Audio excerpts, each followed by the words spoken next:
The book of 2 Samuel begins immediately after the death of King Saul. David learns of Saul's death through a messenger who claims to have finished off Saul at Saul's own request. The man expects a reward, but David mourns instead. David has the man executed for killing the Lord's anointed. He then composes a lament for Saul and Jonathan, praising them both as mighty warriors and dear friends. David inquires of God and is told to go to Hebron. There he is anointed king over the tribe of Judah. Meanwhile, Saul's remaining son Ishbosheth is made king over the other tribes of Israel. Ishbosheth rules with the help of Abner, Saul's former commander. A rivalry begins between the house of David and the house of Saul. The two kingdoms engage in a long and bitter civil conflict. During a skirmish, Abner kills Asahel, the brother of Joab, David's general. This creates a blood feud between Joab and Abner. Tensions rise as the war drags on. David's house grows stronger while Saul's house becomes weaker. David has multiple sons born to him in Hebron, and his political influence expands. Ishbosheth accuses Abner of sleeping with one of Saul's concubines. Offended, Abner switches allegiance and offers to bring all Israel under David's rule. David agrees to a covenant with Abner on the condition that Michal, his first wife and Saul's daughter, be returned to him. Abner agrees and begins rallying the tribes toward David. Joab, still furious over his brother's death, lures Abner back to Hebron under false pretenses and murders him. David publicly denounces the act and mourns Abner. Though David had no part in Abner's murder, the act complicates the transition of power. David insists that Joab and his house bear the guilt of the killing. Soon after, 2 of Ishbosheth's own men assassinate him and bring his head to David. David is not pleased, has them executed, and buries Ishbosheth's head with dignity. All the tribes of Israel come to David at Hebron and make a covenant with him. David is anointed king over all Israel. He is 30 years old at the time and will reign for 40 years.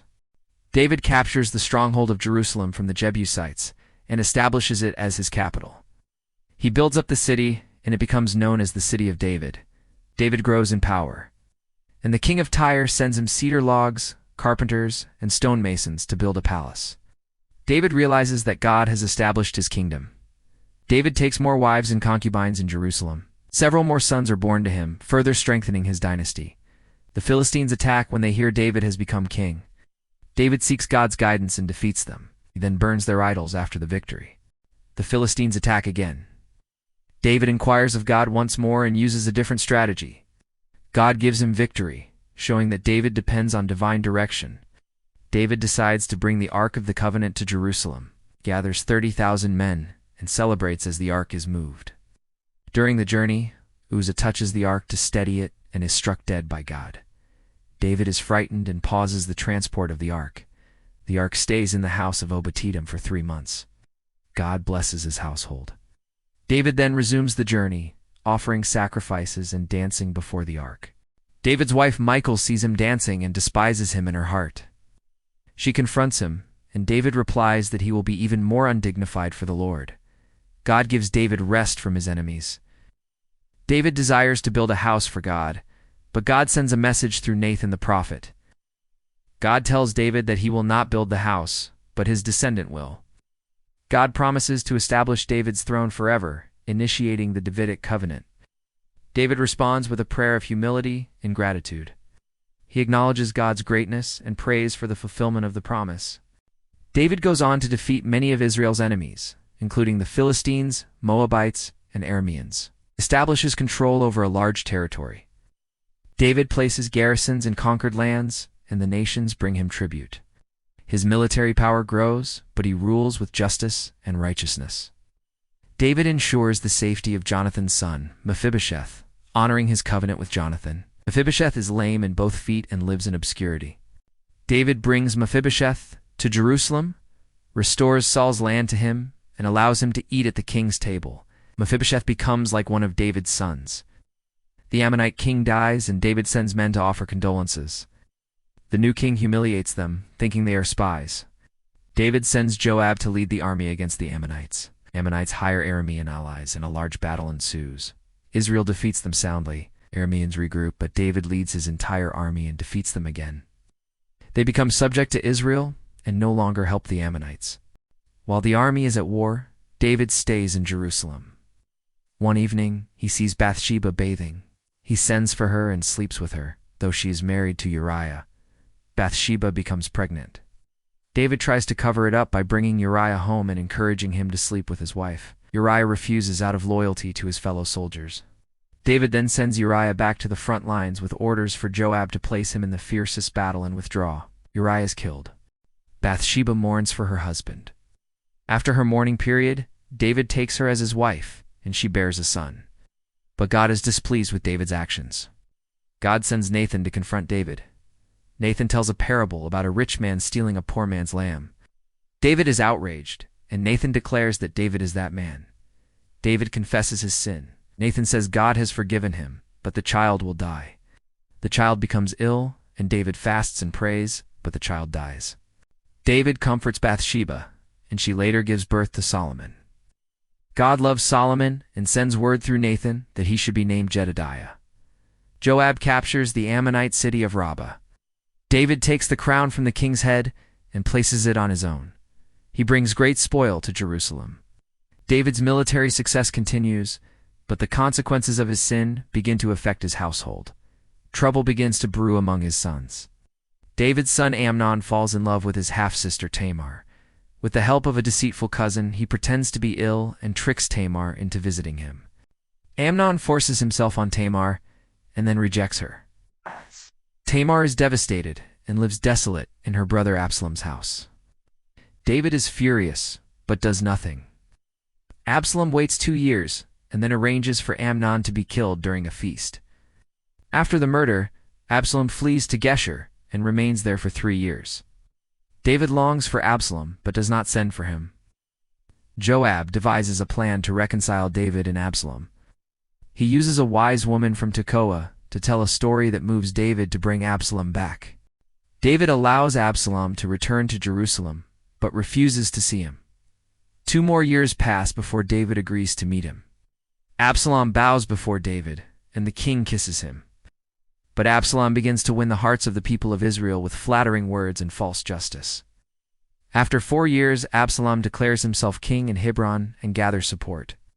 David flees Jerusalem with his loyal followers. David leaves behind 10 concubines to take care of the palace, escapes barefoot and weeping over the Mount of Olives.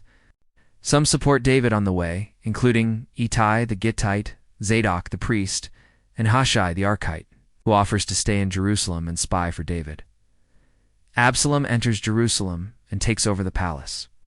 He listens to the advice of Ahithophel, who was once David's counselor.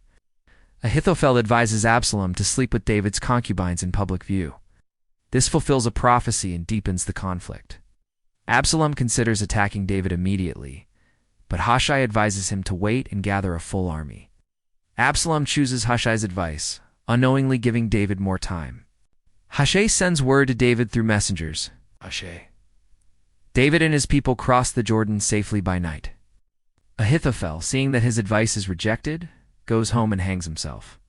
His betrayal and end are swift and grim. David arrives at Mahanaim and is supported by allies with supplies and rest for the people. David prepares for battle against Absalom. David organizes his army into 3 divisions and instructs them to deal gently with Absalom. The troops go out into the forest of Ephraim. A great battle follows. 20,000 men die. The forest claims more lives than the sword. Absalom, riding a mule, gets his hair caught in a tree and is left hanging. Joab ignores David's command and kills Absalom with 3 javelins. His men finish him off. Joab buries him in a pit and heaps stones over it. News is sent to David. When he hears of Absalom's death, he weeps bitterly, crying that he would rather have died in Absalom's place. Joab rebukes David for mourning his enemy rather than celebrating his loyal soldiers. David then rises and speaks to the people. The tribes of Israel begin to argue about bringing David back. Judah takes the lead in welcoming the king home. As David returns, he pardons Shimei, who had cursed him during his flight, and spares Mephibosheth, who had been falsely accused of betrayal. David rewards Barzillai for his loyalty and allows his servant Kimham to join him in Jerusalem. A dispute arises between the men of Judah and the other tribes of Israel. Sheba, a rebel from Benjamin, stirs up trouble and leads a revolt. David sends Joab to pursue Sheba. Along the way, Joab murders Amasa, who had been appointed commander over him. Sheba takes refuge in the city of Abel. A wise woman convinces the people to kill Sheba and throw his head over the wall. The rebellion ends. A famine strikes the land for 3 years. David seeks God and learns it is due to Saul's actions against the Gibeonites. To make atonement, David hands over 7 of Saul's descendants to the Gibeonites, who execute them. Ritzpah, the mother of 2 of them, mourns over their bodies. David gathers their bones along with those of Saul and Jonathan and buries them properly. God then ends the famine. David's men defeat several Philistine giants in later battles, including a relative of Goliath. David grows older and is told not to fight anymore. David sings a song of praise to God, thanking him for deliverance from enemies and for establishing his throne. The song echoes Psalm 18 and praises God's strength, mercy, and justice. David acknowledges God's hand in all his victories. David's last words are recorded. He speaks of the just ruler who fears God and compares such a ruler to light and growth from the earth.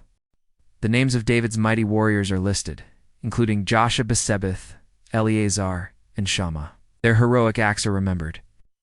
3 of them break through enemy lines to get David water from Bethlehem. But he refuses to drink it and pours it out to the Lord.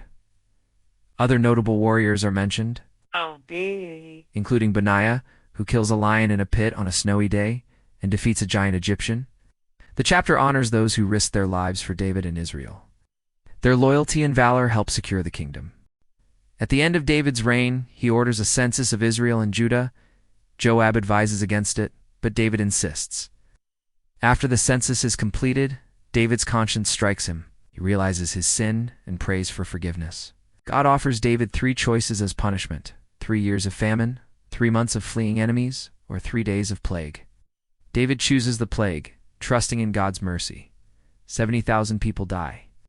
God stops the angel at Jerusalem. David sees the angel at the threshing floor of Arona. He buys the land and offers sacrifices. God answers with fire from heaven. David declares he will not offer to God that which costs him nothing. This site will later become the location of the temple. The book ends with David having restored peace and justice in Israel. His preparations and experiences set the stage for the reign of Solomon. David's legacy is a mixture of deep faith and human failure. His story continues in the next book with the rise of his son to the throne.